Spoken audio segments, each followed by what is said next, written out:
Throughout history, the question of what makes a great leader has haunted civilizations. The Stoics believed leadership wasn't about power, fame, or personal gain. It was about service, wisdom, and humility. A great leader, they argued, must act as a steward, preserving and improving the institutions that sustain society. But this is easier said than done. Too often, we've seen individuals who, intoxicated by power and blinded by ego, steer nations and organizations into chaos. It's a cycle as old as time, and it's one that the Stoics not only studied but warned us about. Take Marcus Aurelius, for example. The very existence of his meditations is extraordinary. Here was the most powerful man in the world, yet he dedicated his thoughts not to conquest or glory, but to self-improvement and humility. He constantly reminded himself not to become corrupted by the trappings of power, writing, "Do not be Caesarified," or "died with this purple dye." He understood that leadership, in its truest form, is a burden, not a privilege, a duty, not a license to dominate. Marcus's ability to balance his immense power with restraint didn't happen by chance. He trained for it. He surrounded himself with wise mentors, learned from his failures, and consistently reminded himself of the impermanence of life. He practiced what the Stoics called memento mori, a reflection on mortality. This wasn't morbid, it was grounding. By reminding himself that even emperors are mortal, he kept his ego in check and his priorities in focus. But what happens when leaders don't engage in this kind of introspection? History is littered with examples of those who succumbed to their worst instincts. One such figure was Nero, whose reign as emperor epitomized everything the Stoics despised in a leader. Nero's self-obsession led to cruelty, incompetence, and ultimately the downfall of his regime. Stoic philosophers like Seneca, who once served as Nero's advisor, wrestled with the moral dilemma of trying to moderate such a ruler. Was it possible to steer someone so consumed by vanity and self-interest toward the greater good? Seneca's eventual disillusionment with Nero serves as a cautionary tale. Even the wisest guidance cannot save a leader who refuses to listen. This raises a crucial question for us today. What kind of leaders do we choose to follow? And perhaps more importantly, what kind of leaders do we aspire to be in our own lives? You don't need to be an emperor or a president to lead. Leadership happens in families, in workplaces, in communities. Anytime you influence others, whether through your words, actions, or example, you are engaging in leadership. The Stoics remind us that the quality of this leadership matters immensely. At the heart of Stoic leadership is the concept of arete, or excellence of character. This isn't about being perfect.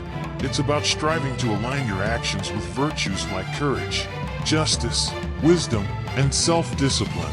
Courage, for instance, isn't just about bravery in battle. It's about standing up for what's right, even when it's unpopular.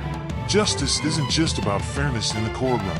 It's about treating others with dignity and respect in every interaction. Wisdom isn't about accumulating knowledge for its own sake. It's about applying what you know to make better decisions. And self-discipline isn't about denying yourself pleasure for the sake of it. It's about mastering your impulses so they don't master you.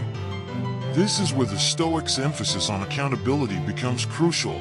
Marcus Aurelius famously wrote, "Waste no more time arguing about what a good man should be. Be one." This isn't a call to perfection, but a reminder that words are empty without actions to back them up. Leaders, in particular, must embody the principles they preach. Hypocrisy is poison to trust, and without trust, leadership collapses. Consider the example of Cincinnatus, a Roman statesman often held up as the ideal of Stoic leadership. When Rome was in crisis, Cincinnatus was called from his farm to serve as dictator, a role that gave him absolute power. But once the crisis was resolved, he willingly relinquished that power and returned to his plow. For Cincinnatus, leadership wasn't about personal gain, but about duty. This is a stark contrast to leaders who cling to power, unable to see beyond their own ambitions. The Stoics would argue that the problem of bad leadership often begins with misplaced values. When leaders prioritize their own comfort, wealth, or reputation over the well-being of those they serve. Corruption is inevitable. This is why the Stoics emphasize the importance of practicing gratitude and humility. Marcus Aurelius often reflected on the people who shaped him, his parents, his teachers, even the emperors who came before him. By acknowledging his debts to others, he grounded himself in the reality that no one achieves greatness alone. But Stoicism doesn't let followers off the hook either. Leaders, after all, are a reflection of the societies that produce them. If we tolerate or even celebrate selfishness, dishonesty, or incompetence in those who lead us, we bear some responsibility for the consequences. The Stoics would urge us to hold ourselves and our leaders to a higher standard. As Epictetus put it, if you wish to be a leader, be prepared to be laughed at, insulted, and hated. True leadership is rarely easy or glamorous.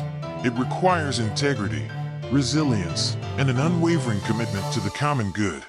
What can we do, then, to cultivate Stoic leadership in our own lives? The first step is self-awareness. The Stoics believe that you can't lead others effectively if you can't lead yourself. This means taking an honest look at your strengths and weaknesses and being willing to work on them. It means acknowledging your mistakes and learning from them. It means resisting the urge to blame others when things go wrong. The second step is service. Leadership isn't about imposing your will. It's about lifting others up. Marcus Aurelius often reminded himself to view his power as an opportunity to help, not to dominate. He wrote, "A branch cut away from the tree cannot survive on its own. Likewise, a man separated from others cannot live a fulfilling life."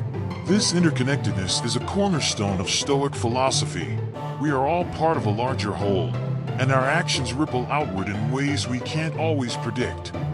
Finally, the Stoics would urge us to practice equanimity, the ability to stay calm and focused in the face of challenges. Leadership, by its very nature, involves setbacks and criticism. It's easy to become defensive or reactive, but the Stoics teach us to pause, reflect, and respond with clarity. You have power over your mind, not outside events.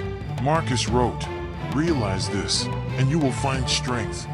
In the end, the Stoics understood that leadership isn't about perfection, it's about progress. It's about striving to do better, to be better, every single day.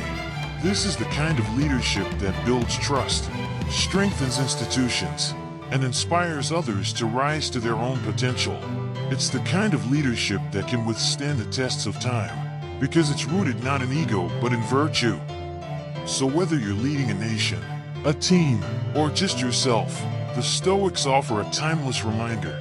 True leadership isn't about what you take from the world, it's about what you give to it.